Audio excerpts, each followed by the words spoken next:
welcome back to Sunny Live Chain. Thank you so much, guys, for tuning in. I'm here to update you of what's going to happen on Skeem Saam from the 8th to the 12th of December 2025 on Monday.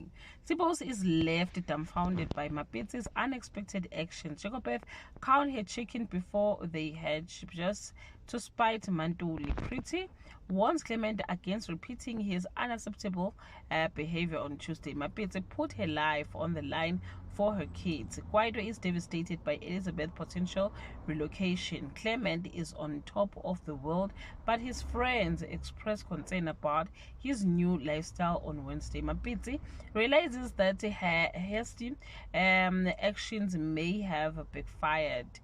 Clement treads dangerous waters while Pax takes a step forward in his recovery on Thursday. A family discussion takes a shocking turn when Tipos raises the stakes. Elizabeth makes a life-changing decision that leaves Jacobeth reeling on Friday. As one marriage falls apart, another is reignited. Lehasa is alarmed by Clement's behavior. Pax is not ready to showcase his progress publicly. Well, guys, that's all I have for today. You can leave your comment below and share your opinion. Bye.